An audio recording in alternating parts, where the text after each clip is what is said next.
menemani awal pagi Anda, mewujudkan syukur atas nikmat Allah. Mari memulainya dengan sajian informasi penuh motivasi dalam Inspirasi Pagi, Bincang Psikologi Keluarga.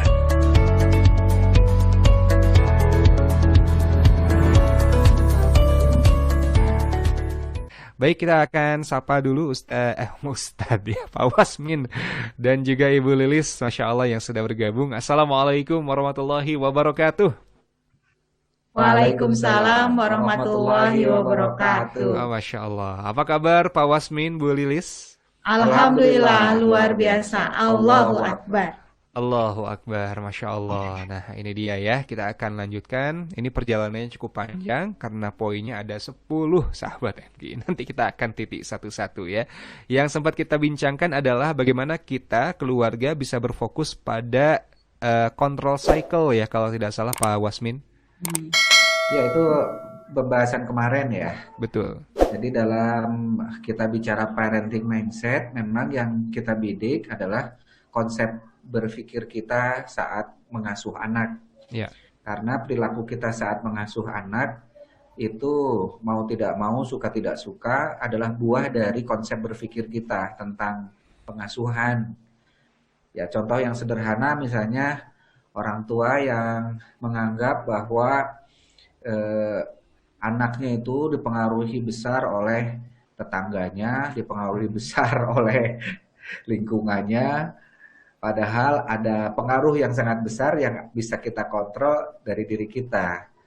Sehingga orang tua yang efektif, dia lebih menaruh fokus pada apa yang dia bisa kontrol berhubungan dengan pengasuhan itu.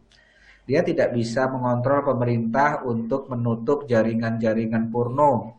Karena ada saja, bisa dijebol saja. Tapi dia bisa mengambil handphone anaknya malam hari supaya bisa istirahat. Gitu.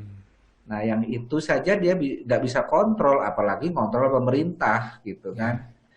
Nah pemimpin yang buruk dalam rumah tangga menaruh perhatian 10%-nya pada hal yang tidak bisa dia kontrol. Kebalik ya. Pemimpin yang buruk menaruh perhatiannya 60% pada hal yang tidak bisa dia kontrol. Baik dalam lingkaran luar, lingkaran kepedulian, maupun lingkaran kedua, lingkaran pengaruh. Ya, pemimpin yang efektif menaruh perhatian 60% pada lingkaran paling dalam, yaitu lingkaran kontrol circle. Sehingga apa-apa yang dia bisa lakukan, dia lakukan. Apa-apa yang dia bisa pengaruhi, dia coba pengaruhi tanpa mengurangi konsentrasi pada yang bisa dia kontrol dan dia bisa lakukan. Dan urutannya menjadi kebalik, 60% di lingkaran kontrol, 30% di lingkaran pengaruh, dan hanya 10% saja ada yang di lingkaran kepedulian. Itu pemimpin yang efektif. Artinya kita harus menancapkan 4 kata ini. Nah, ini saya belajar dari Deddy Corbuzier nih. Wah, gimana 4 kata ini. Kalau 4 kata ini tidak kita tancapkan dalam parenting mindset kita, maka kita akan sibuk terus pada lingkaran kepedulian. Baik. Jadi 4 kata ini harus masuk dalam diri kita ini. What will people say? Nah, ini 4 kata nih. Baik. What will people say? Apa yang akan orang lain katakan? Nah, kalau 4 kata ini masih belum kita bisa tolak, harusnya kan I don't care what will people say. Jika dia bisa mengatakan itu, maka dia akan fokus pada lingkaran kontrol. Tapi kalau dia masih ada itu di dalam dirinya, bagaimana kata orang ya? Apa kata orang ya? Nah, kalau dia masih peduli dengan kalimat itu, what will people say, dia akan sibuk pada lingkaran kepedulian.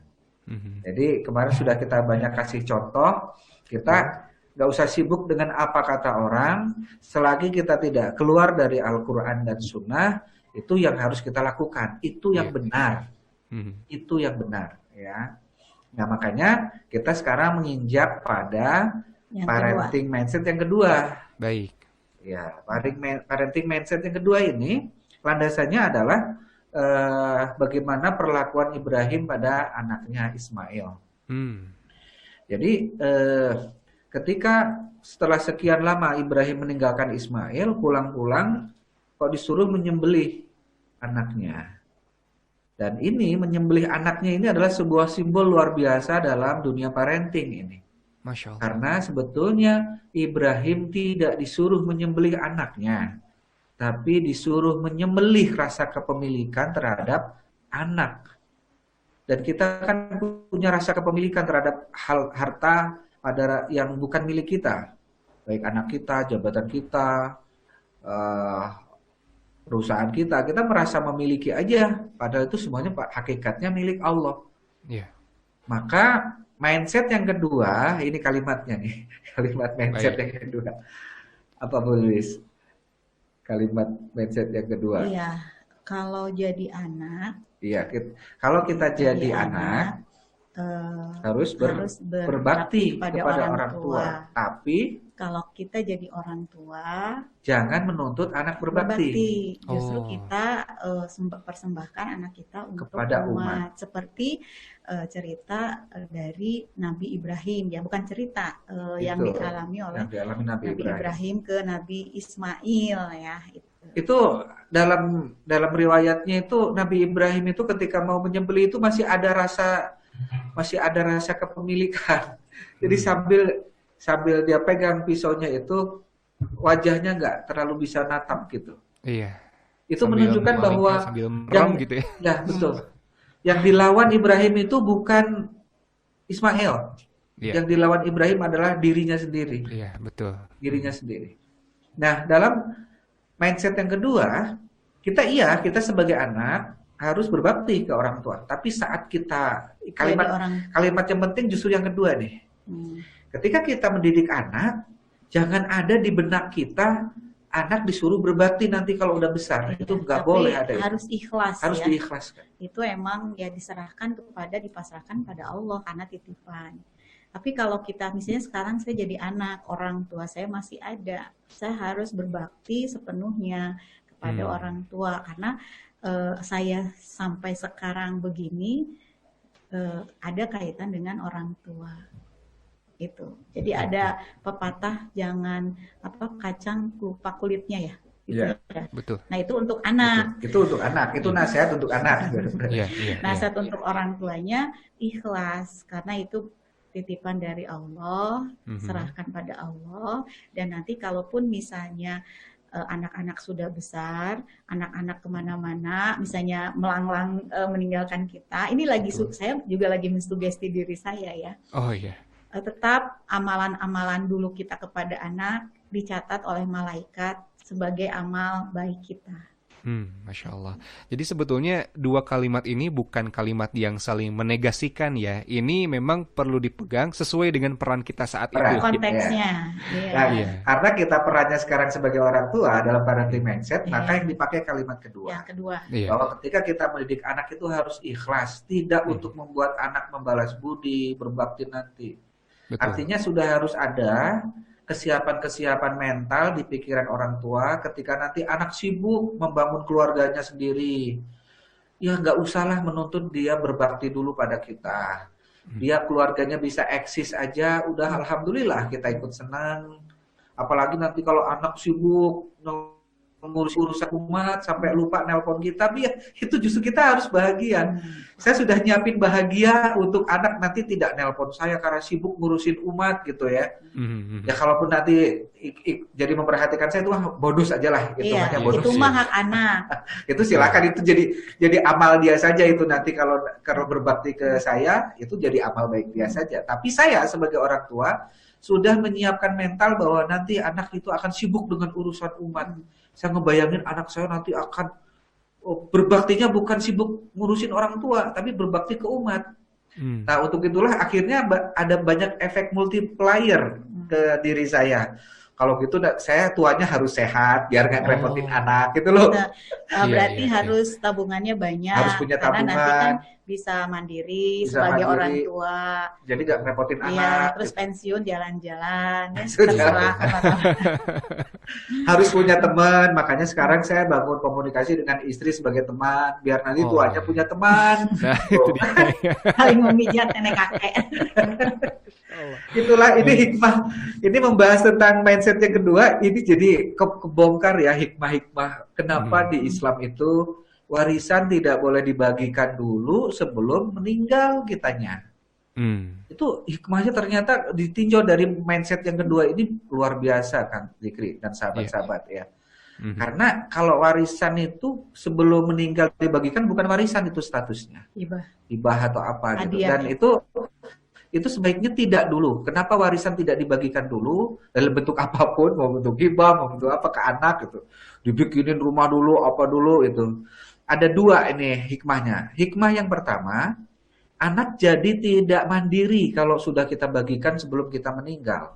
Iya. Harusnya kan dia sudah kita bekali dengan ilmu, dengan kemandirian, dengan mentality baja. Dia harusnya nyari uang sendiri. Dia membangun kerajaan bisnisnya sendiri gitu kan. Gak usah ikut ngempeng lagi ke orang tua. Jadi kita nggak bisa dong membuat anak hebat kalau dia masih ngempeng terus ke kita. Gitu. Mhm.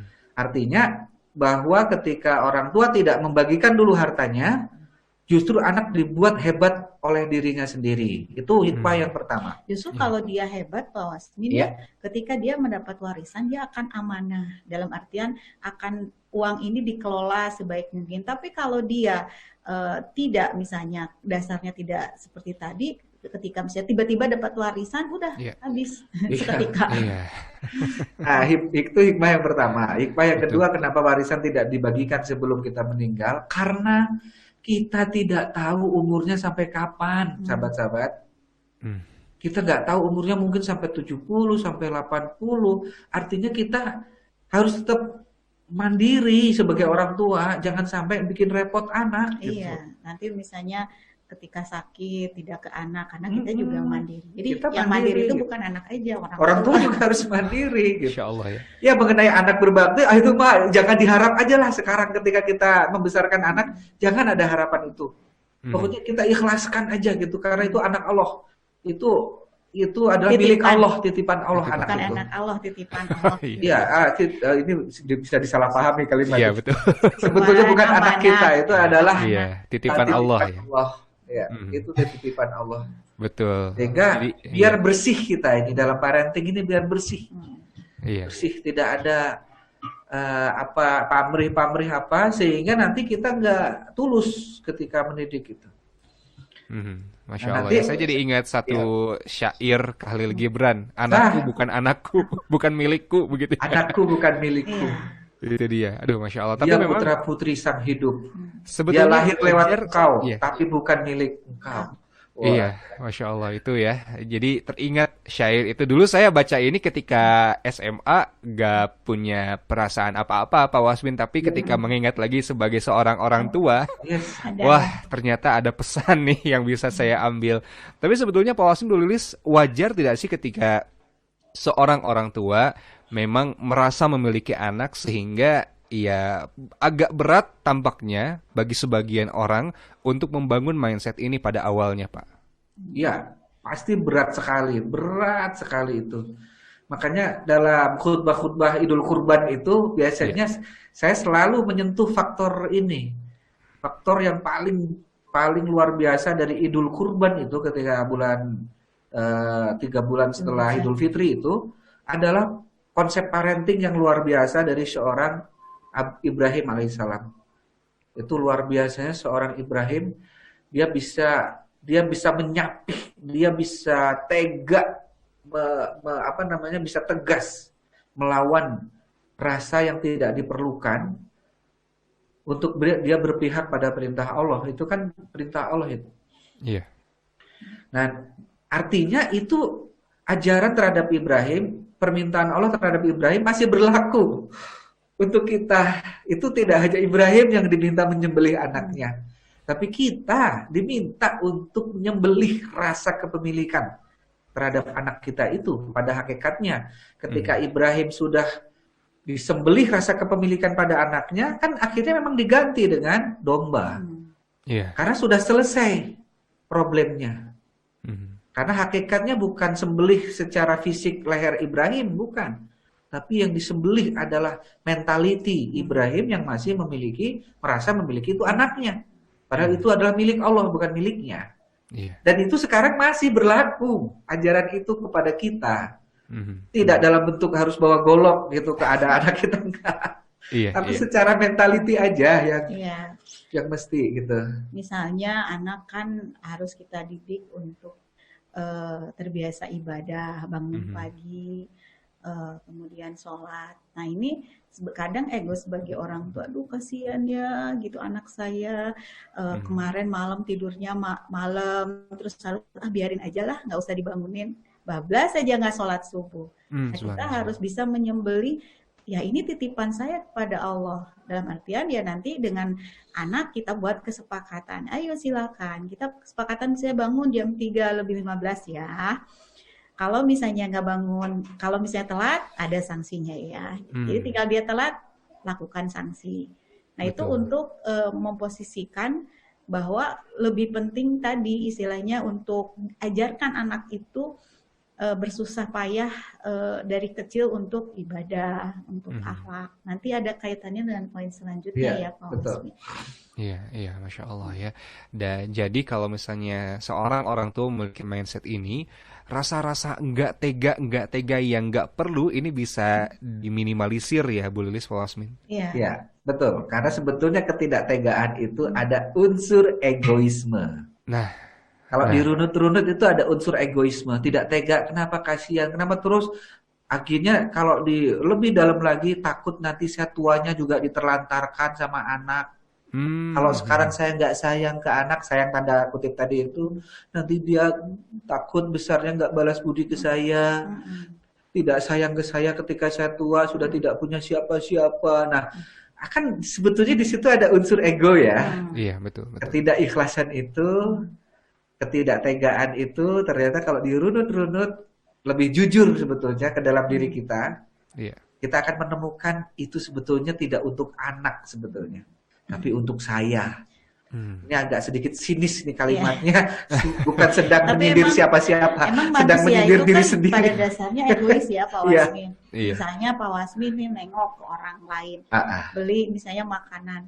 Kan biasanya sebenarnya yang dipikirkan yang ada di otak Pak Wasmin, nah itu biasanya kesukaan ya. Misalnya Pak Wasmin suka apel, dia tiba-tiba beli apel, kan apel bagus nih gitu, ada vitamin C. Tapi belum tentu kan orang yang dikunjunginya suka apel. Betul. Memang suka bawa-bawa interest pribadi kita kemana-mana. Termasuk dalam parenting ini gitu. Kalau kita jadi anak, nah, kalau posisi kita menjadi anak, kita perlu atau harus berbakti kepada orang tua. Tapi, kalau kita jadi orang tua, jangan menuntut mereka, anak-anak kita, untuk berbakti kepada kita ketika mereka sudah besar. Dan arahkan mereka untuk berbakti kepada umat. Begitu kurang lebih Pak Wasmin, dulu Lilis mungkin ya? Ya, betul, betul sekali. Intinya di situ, kita mengasuh tidak untuk memiliki, tapi mengasuh untuk melepaskan. Kita mengasuh untuk mempersembahkan. Dipersembahkan itu ke umat, biarlah beliau yang mengurusi problematika umat ke depan. Biarkan kita menua, biarkan kita punya dunia tua kita, karena urusan umat bukan hanya orang dunia tua ya, tapi bagaimana supaya bisa membangun sebuah ide-ide cerdas nanti dia ketika mengurusi umat itu. Contohnya ini harus diverifikasi, tapi jika seandainya ini betul, ini contoh ide luar biasa dalam kebijakan, dalam sebuah kebijakan ya, ide luar biasa dalam sebuah kebijakan yang saya dengar di Turki ya, di Turki, di mana orang tua di sana mendapat semacam honor dari pemerintah, orang tua yang sudah pensiun mendapat honor dari pemerintah ketika dia masih mau menyelesaikan problematika di keluarga muda, menjadi pengasuh untuk anak, baik anak sendiri maupun mungkin anak yang masih ada hubungan. Karena ketika anak diasuh oleh masih ada hubungan darah, itu tentu lebih ada sentuhan. emosional ketimbang oleh lembaga atau babysitter. Tapi menariknya di situ, dengan adanya honor, di situ jadi ada tanggung jawab lebih. Karena di situ ada namanya ada profesionalisme di sana. Iya. Ada tanggung jawab lebih. Nah, itu kan kebijakan itu pasti lahir dari orang-orang yang sudah punya mindset di parenting. Mindset parenting. Nah, itu juga lahir dari orang yang dulunya anak-anak. Asumsikan aja misalnya kebijakan itu lahir dari Erdogan. Berarti orang tuanya Erdogan itu mendidik Erdogan untuk dipersembahkan ke umat. Yang mengenai Erdogan masih tetap memperhatikan orang tuanya dan berbakti itu mah bonus aja. Itu tidak diharapkan sama orang tuanya gitu. Bisa jadi malah anaknya hebat, kita sudah meninggal duluan, nggak masalah. Kita tetap akan dapat pahala dari keikhlasan saat mendidik, bukan dapat dari bakti anak kepada kita. Akibat implikasi positif yang lain ketika kita punya mindset seperti ini, mendidik bukan untuk memiliki, mengasuh bukan untuk mereka berbakti kepada kita di kemudian hari, tapi mengasuh untuk melepaskan, mengasuh anak untuk mempersembahkan ke umat. Akibatnya dalam keseharian, kata-kata kita akan memancing proaktif ya, Bu Lilis ya. Tidak membuat anak reaktif. Contoh kata kalimat-kalimat orang tua yang membuat anak jadi reaktif, bukan anak yang proaktif. Kamu itu nggak kasihan ke mama. Nah, jadi dia anak kan jadi reaktif melakukan itu karena kasihan ke mama. Kan harusnya nggak boleh kalimat-kalimat kayak gitu. Itu kalimat reaktif namanya. Betul. Jadi kalau kalimat proaktifnya gimana? Ya ini kamu lakukan untuk kesuksesan di masa depan kamu. Jadi ke diri anak. Untuk dirinya ya, boleh ya. Iya. Ya, jadi objeknya adalah anak. Nah, betul. Jadi nggak misalnya ke orang tua. Nanti ya kalau misalnya kamu sukses kan bisa kasih bunda mobil, rumah misalnya ya. Nah itu anak jadi akan kayak ada maunya gitu ya. Tapi kalau misalnya kayak saya juga ke anak-anak suka bilang begini, kalau misalnya kalian mau sekolah silahkan, tidak sekolah silahkan. Yang penting belajar. Karena nanti sekolah itu yang untung adalah diri kalian, yang rugi adalah diri kalian. Kalau bunda kalian sekolah tinggi, nggak untung untuk bunda gitu. Ya, ini kalimat proaktif internal. itu. Iya, betul. Motivasi intrinsik membangkitkan dari dalam. Iya. Membangun proaktivitas. Itu hanya orang tua yang tidak khawatir dengan disayangi atau tidak anak di masa depan. Makanya sekarang misalnya anak saya taruh nggak mau sekolah ya, nggak mau online, silahkan, mangga. Nah, tapi emang nanti kita juga ada pembelajaran untuk bukan membayangkan ke depan, tapi langsung merasakan anaknya. Kalau misalnya dia malas, ya rugi dia. Dalam artian misalnya dia nggak ikut kelas belajarnya, ya handphonenya misalnya gadgetnya disita, mangga. Jadi rugi kan dia gitu. Tapi kalau dia misalnya sekolah dapat nilai banyak, kayak kemarin anak saya baru pulang dari boarding langsung ke store ulangan-ulangannya, yang untung dia karena kita hitung terus dia dapat uang kan. Satu kali ngitung-ngitung 85.000 kan gitu. Yang untung dia, silahkan gitu. Kalau enggak yang rugi dia sendiri. Kalau males misalnya, uangnya juga yang lain saudara-saudaranya uangnya banyak misalnya, dia nggak bertambah-tambah, silahkan, mangga. Kami sebagai orang tua tidak akan memaksa. Kami sebagai orang tua menyiapkan nih, ada sumber-sumber rezeki yang bisa diambil gitu di rumah. Masya Allah ya. Jadi dengan seperti itu tadi motivasinya akan lebih muncul dari diri sendiri ya, dibandingkan dengan karena kasihan sama orang tua, itu kan motivasi dari luar, dan ini biasanya nggak terlalu tahan lama kalau motivasi dari luar.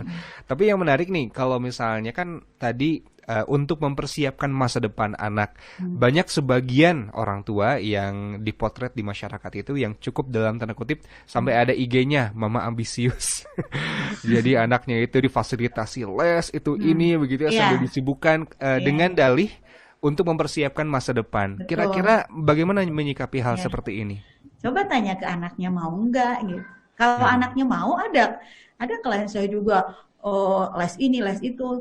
anaknya mau nggak masalah gitu. Tapi Mhm. kalau misalnya orang tuanya tadi ambisi, kasihan anak tadi reaktif. Jadi istilahnya banyak loh saya kalau ngisi di sekolah terutama di SMA ya.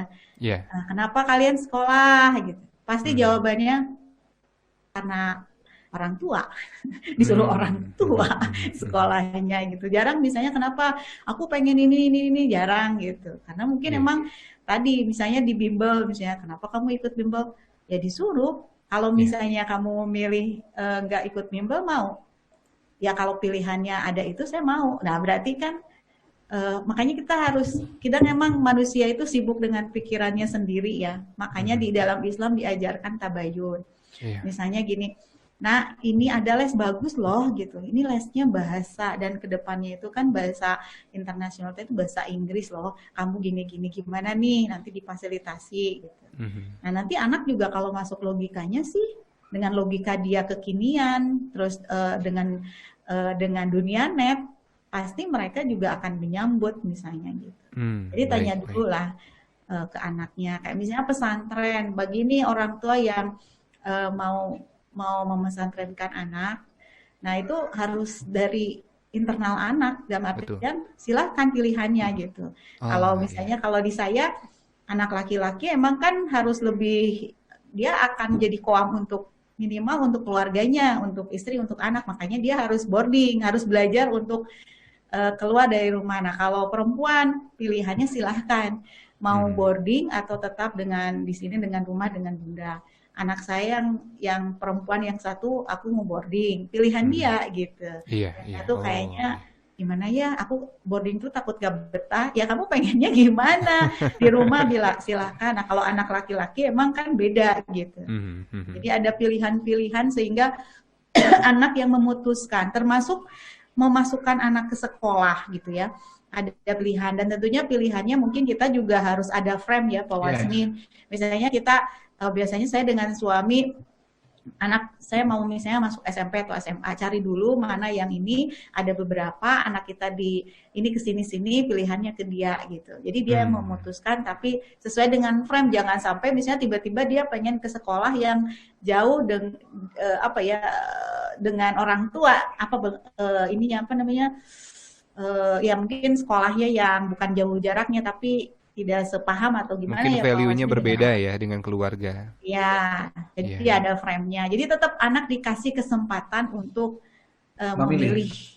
Kayak Betul. misalnya silahkan mau tidur lagi, mau nggak bangun, nggak sholat, mangga. Tapi ini konsekuensinya. Kalau Mhm. bangun, silahkan kamu tidak melakukan konsekuensi. Silahkan. Iya. Hidup ini bebas kok mau memilih apa gitu. Nah itu ke Betul. kitanya juga ke orang tuanya jadi ringan. Tapi ketika kita tuntutan, misalnya kamu harus las ini, gimana ini? Gak benar.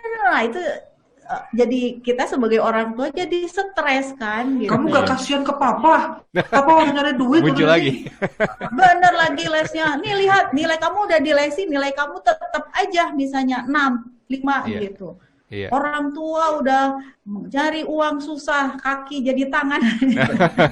Apalagi ini ada beberapa kesan temui Kang Zikri ini Iya. sahabat-sahabat orang tua yang anaknya kamu harus keterima di perguruan tinggi favorit, malu mama itu anaknya om keterima di sana, anaknya ini terima saya, malu dong kalau kamu di swasta biasa. Wah, ada yang kayak gitu. Jadi anaknya itu sampai minder, ini kisah nyata ya, Iya, iya. sampai minder ketika dia nggak bisa tembus di perguruan itu karena kakak-kakak apa saudara-saudara pada sana, dia keterima di politeknik tapi jadi minder gara-gara nggak keterima di perguruan itu. Nah ini Mhm. kan jadinya reaktif ya, Betul, mendidik betul. reaktif bukan proaktif ya. Mhm. Masya Allah ya. Jadi ini juga berkaitan dengan tadi sempat dibahas bagaimana dialog Nabi Ibrahim dengan anaknya ya. Kan ketika akan menyembelih juga ditanya dulu pendapatnya ya. Betul, Ya, iya. dan jawaban Ismail itu jawaban yang luar biasa. Iya. Laksanakan wahai abaku jika itu adalah perintah Tuhanmu. Itu kan jawaban anak yang sangat luar Ya, biasa. dan Betul. biasanya anak yang begitu kan lahir dari emang kepemimpinan sebagai orang tua. Di Iya. mana Iya. ada cerita juga Nabi Ismail ketika menikah, kemudian Nabi Ibrahim ke rumahnya, terus tidak serg dengan istrinya karena mungkin tidak sesuai dengan nilai Islam, akhirnya memberikan surat silahkan kembalikan tutup apa gagang pintu gitu ya istilah peribahasanya. Tegar kalau tidak salah itu ya. Ya gitu. Dan Diganti. akhirnya Ya. iya.